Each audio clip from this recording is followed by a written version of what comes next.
HK, your course, your brand new course on imagining climate futures starts next semester. So I thought it'd be really interesting to have you join us tonight to talk about like what you're going to be doing, because this is a brand new course with a very, very interesting strategy for how to teach and how to learn about climate crisis. Welcome.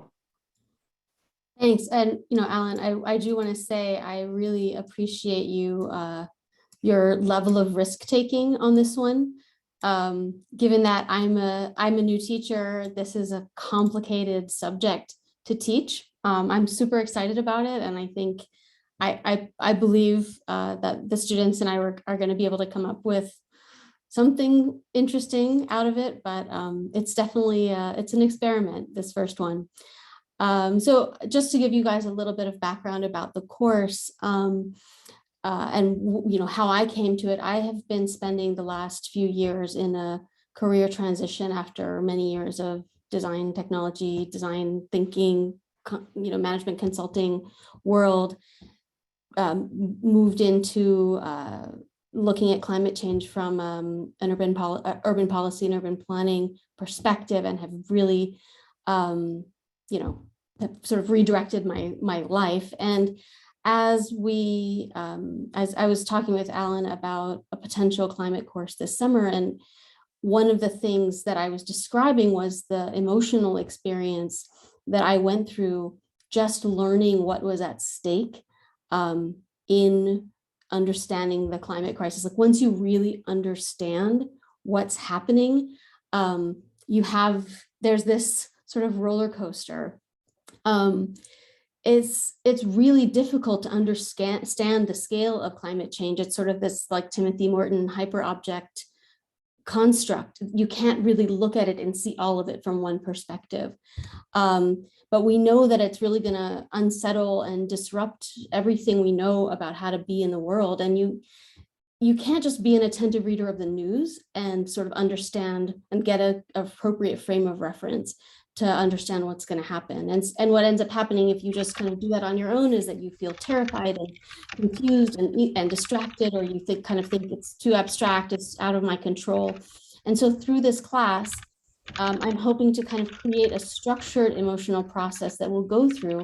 We can learn about what's at stake, but do it in this very thoughtful, detailed way, guided by writing and research by some of the most inventive, thoughtful climate researchers, but also other kinds of researchers, historians, philosophers out there.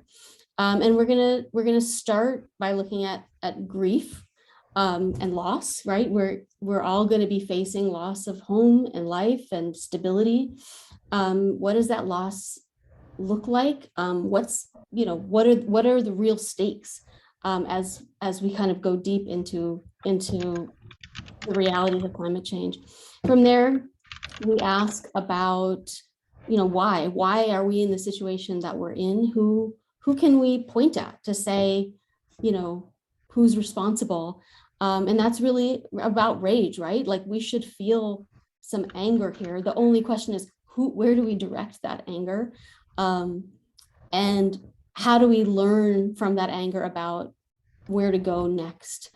How to do things differently next time?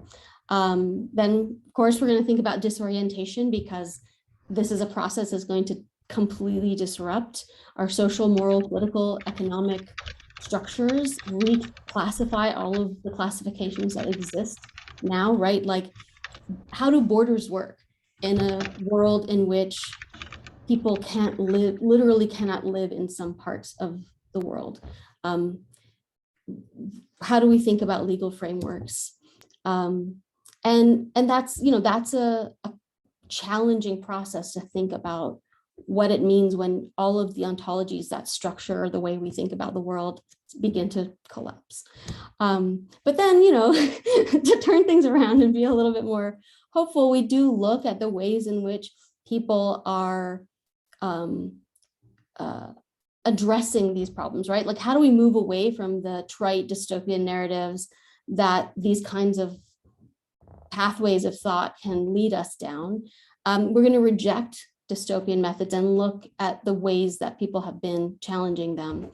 And from there, we'll look at all the different manifestos that people have created. There's the Dark Mountain Manifesto and the Extinction Rebellion Manifesto, and there's dozens of different ways and philosophies that people have created in the face of climate change.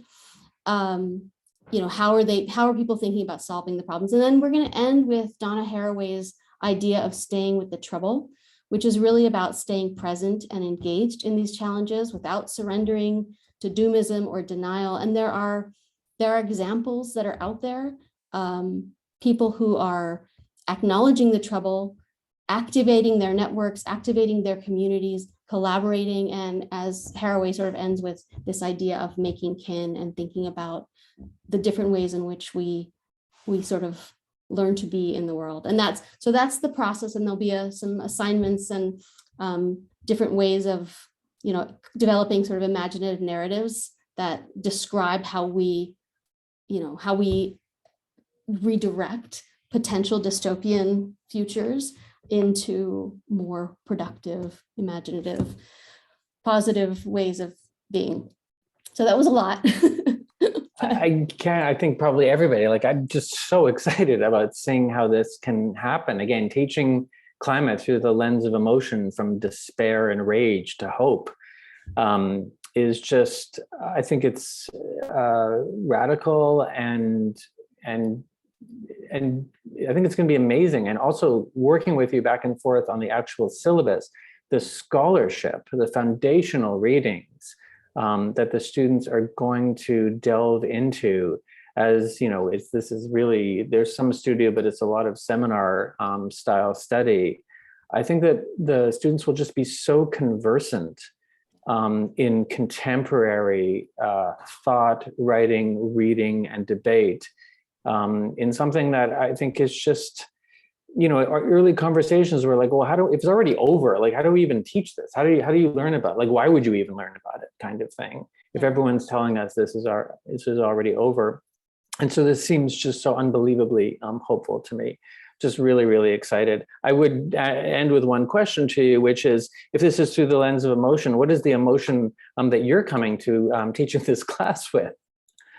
Well, I mean, obviously, a little bit of terror. It's a challenging class, and I'm going to be asking students that are sort of hoping to think about design to read some stuff that's, potentially sort of pithy and challenging, and exercise writing skills and other things. So I'm a little worried that people aren't going to like the assignments. So we can get there.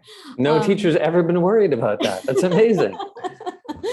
But mostly I'm just really excited about it. Yeah. Because the point is to think together about how to fend off despair and paralysis and defeatism and create a plan of action. And I think a group of smart, creative people working together to imagine a new future that sounds like a kind of a way I'd like to spend my Tuesday morning. Yeah, I think we'd want to be around. We have had design and climate courses in the past, and this is really a reinvention.